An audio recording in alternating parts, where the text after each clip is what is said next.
Hello friends, welcome to Mining Mirror and welcome to this video. This video is the continuation video of the previous year examination questions and its solutions for mining Sardar and Obermann examinations. This will be very helpful for your upcoming examination for NLC, MCL and NCL. This is part 6 and in this video we are going to cover 20 questions from 141 to 160. So friends, अगर आपको last 5 parts देखना है तो you can click on the I button which will be available on your right side corner of your screen. There you will find all the playlist. So friends, if you are new in my channel, please subscribe my channel and please like and share with your friends. So friends, let's get started. Question number 141. Analysis of carbon monoxide form or oxygen absorbed for every deep flaring district or gulf which is not isolated shall be done at least.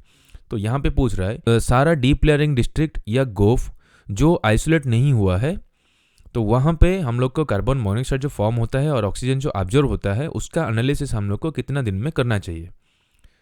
30 दिन में एक बार, 14 दिन में एक बार, 60 दिन में एक बार या none of the above.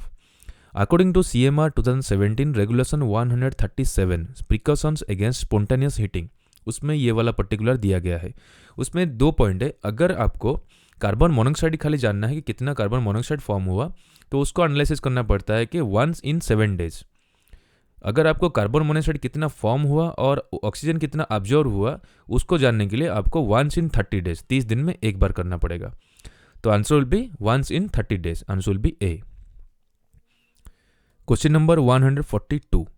All unused workings which have not been sealed off shall be inspected for the presence of inflammable or noxious gases by a competent person once at least in how many days. तो यहाँ पे same type का question पूछ रहा है कि जो unused workings है जहाँ पे हम लोग काम नहीं कर रहे हैं, जो सील्ड ऑफ नहीं हुआ है मतलब वो आइसोलेट नहीं हुआ है, वहाँ पे हम लोग को इंस्पेक्शन करना पड़ता है कि प्रेजेंस ऑफ कुछ इन्फ्लेमेबल गैसेस है या कुछ डेंजरस गैसेस है बाय ए कॉम्पिटेंट पर्सन। वो पूछ रहा है कि कितना दिन में एक बार वहाँ पे इंस्पेक्शन हम लोग को करना पड़ेगा। 10 दिन में एक बार, 14 दिन में एक बार, 30 दिन में एक बार या none of the above.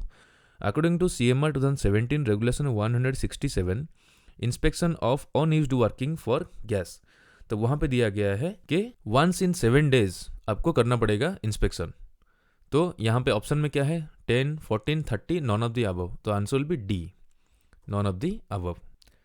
Question number 143. General requirement of mine plan scale having representative factor कितना है। तो यहाँ पे पूछ रहा है कि माइन प्लान का रिप्रेजेंटेटिव फैक्टर कितना होना चाहिए। 2000:1, 1000:1, 5000:1 और 2000:1 और 1000:1। According to CMR 2017 regulation 64D general requirements about mine plans, तो उसमें ये दिया गया है कि 2000:1 होना चाहिए या 1000:2 होना चाहिए, तो answer will be D. Question number 144. Gradient of whole rod in open cast working shall not exceed obviously 1 in 16. Answer will be B. Question number 145. Full form of PPE. General questions.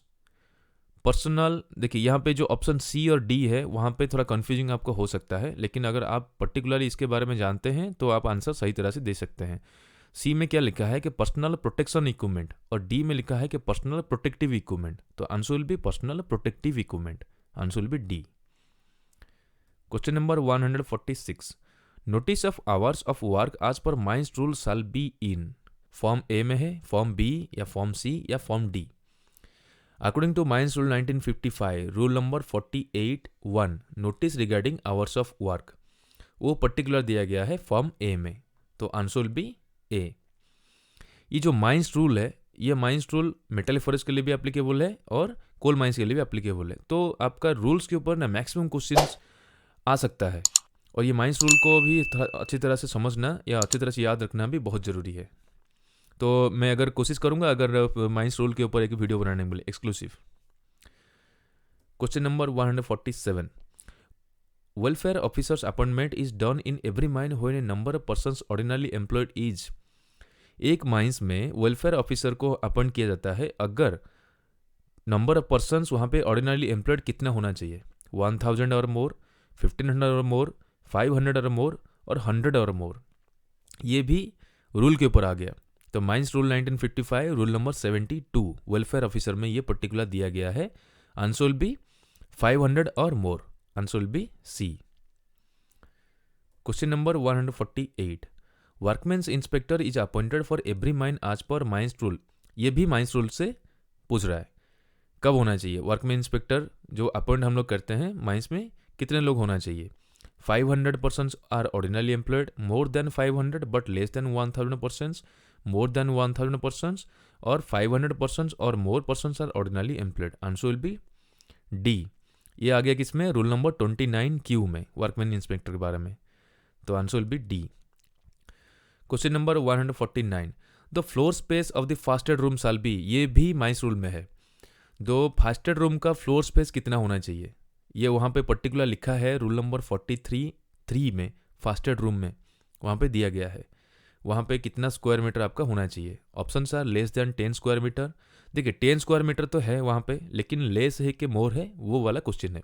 Less than 10 square metre, more than 10 square metre, not more than 10 square metre, not less than 10 square metre. तो answer will be D, not less than 10 square metre. Question number 150.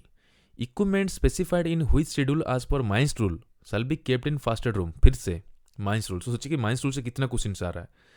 तो fasted room में जो equipments रहेगा वो कौन सा schedule में specify किया गया है. First schedule, second schedule, third schedule या fourth schedule. Same answer. Rule number 43(3) first aid room, उसी में ये पर्टिकुलर लिखा है. जहाँ पे लिखा है कि फास्टेड रूम का area not less than 10 meter square होना चाहिए, उसी का जस्ट सेकंड लाइन उसका कि वहाँ पे जो इक्विपमेंट रहेगा वो कौन सा शेड्यूल में रहता है, वो रहता है सेकंड शेड्यूल में. Answer will be B. Question number 151. Provision of canteens as per mines rule. Again mines rule. वो पूछ रहा है कि एक माइंस में कितने आदमी रहने से कैंटीन वहाँ पे एक होना चाहिए. More than 500 persons, less than 500 persons, more than 250 persons, less than 250 persons. Rule number 64 provision of canteen में लिखा है more than 250 persons. Answer will be C. यहाँ पे कंटिन्यूसली एक एग्जाम में 6 to 7 क्वेश्चन आ गया माइंस रूल के ऊपर. तो सोचिए कितना इंपॉर्टेंट है, और ये बहुत ईजी है, ये याद रखना. Question number 152. Injury to sight और hearing. What type of injury. जो आपका साइट, आई साइट का जो इंजुरी है, या जो हियरिंग मतलब कान में जो सुनाई ना देगा वो जो इंजुरी है, किस टाइप का इंजुरी वो बोला जाता है. माइनर, रिपोर्टेबल, मेजर या serious bodily. Answer will be D, serious bodily injury. Question number 153. Persons as per mines act 1952 is said to be adult when completed. कितना एज कंप्लीट करने में अकॉर्डिंग टू माइंस एक्ट 1952 उसको हम लोग बोलेंगे कि ये अडल्ट है. 18 ईयर्स, 20 ईयर्स, 22 ईयर्स या 30 years. According to mines act 1952 2B starting में ही लिखा गया है 18 ईयर्स होना चाहिए. Answer will be A. Question number 154. Report of periodical medical examination PME is maintained in. Report, वो बोल रहा है कि पीरियडिक मेडिकल एग्जामिनेशन का नोटिस नहीं पूछ रहा है, वो बोला है कि रिपोर्ट जो है किस में मेंटेन किया जाता है. Form O, form P, form Q, form M. Same rule के बारे में पूछ रहा है. Answer will be form O. Answer will be A. Question number 155. Workman's inspector report is maintained in. Again 1955 rule. सोचिए 9 क्वेश्चन हो गया यहाँ पे. वर्कमैन इंस्पेक्टर का जो इंस्पेक्शन करने के बाद वो रिपोर्ट मेंटेन करता है, वो कौन सा फॉर्म में करता है. Form K, form U, form J, none of the above. According to mines rule 1955 rule number 29R duties of workman inspector, वहाँ पे ये लिखा हुआ है form U. Answer will be B. Question number 156.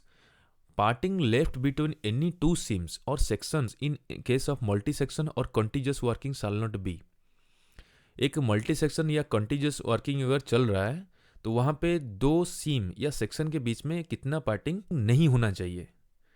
More than 9 meter, more than 3 meter, less than 9 meter, less than 3 meter. According to CMR 2017 regulation 1185 multi section and contiguous working, उसमें ये दिया गया है कि कितना नहीं होना चाहिए. Not less than 3 metre thickness. तो answer would be D. Question number 157. In case of open cast working no working shall be made within what distance of boundary of any mine. एक open cast working में boundary से कितना distance में काम नहीं होना चाहिए. 9 metre, 8 metre, 6.5 metre, 7.5 metre. Same regulation 122 का 2 working near mine boundaries in open cast mines, उसमें पर्टिकुलरली दिया गया है, वो होता है कि 7.5 meter, answer will be D. Boundary से 7.5 मीटर के अंदर आप काम नहीं कर सकते। Question number 158, in the case of mechanised open cast working consist of alluvial soil और clay, the height of benches shall be. यहाँ पे पूछ रहा है कि जो अलुवियल सॉयल है या क्ले वाला जो वर्किंग होता है, वहाँ पे अगर वो मैकेनाइज्ड है, मैनुअल नहीं, अगर मैकेनाइज्ड है तो वहाँ पे बेंच का हाइट कितना होना चाहिए? More than the width of the benches, not exceeding 3 meter, equal to boom height of the machine, none of the above. According to CMR 2017 regulation 1064 में मैकेनाइज्ड ओपन कास्ट वर्किंग में ये वाला दिया गया है, नॉट एक्सीडिंग 3 मीटर, 3 मीटर से ज़्यादा height का वो बेंच नहीं हो सकता, तो answer will be B. Question number 159, within what distance of any haulage road, tram line, rail line or haul road fencing shall be provided where occupied buildings are situated। तो यहाँ पे पूछ रहा है कि जो हॉल रोड है, tram line है, रेल लाइन या हॉलेज रोड है, तो वहाँ पे हम लोग को फेंसिंग दिया जाएगा कोई अगर ऑक्यूपाइड बिल्डिंग है, कितना डिस्टेंस के अंदर, 12 मीटर, 14 मीटर, 15 मीटर या 20 meter. According to CMR 2017 regulation 128(2) fencing and gates में ये पर्टिकुलर दिया गया है, वो है C, 15 meter. Question number 160, the last question of this video, no locomotives shall be used in underground where the gradient of the track exceeds. एक track का gradient कितने से ज़्यादा होने से वहाँ पे लोकोमोटिव यूज नहीं किया जाएगा अंडरग्राउंड माइंस में। 1/12, 1/13, 1/14 या 1/15, ये भी पर्टिकुलर दिया गया है CMR 2017 रेगुलेशन 100 में, 100 का 2 में लोकोमोटिव्स में जो आता है वो दिया गया है कि 1/15 से अगर ज़्यादा होगा वहाँ पे लोकोमोटिव यूज नहीं किया जाएगा, तो answer will be D. So friends, अभी हम लोग कंप्लीट किए 20 क्वेश्चंस। नेक्स्ट वीडियो में हम लोग फिर से लेके आएंगे अनदर 20 क्वेश्चन के साथ। तो दोस्तों, अगर ये वीडियो आपको अच्छा लगे please like and share and subscribe my channel. See you in the next video. Thank you.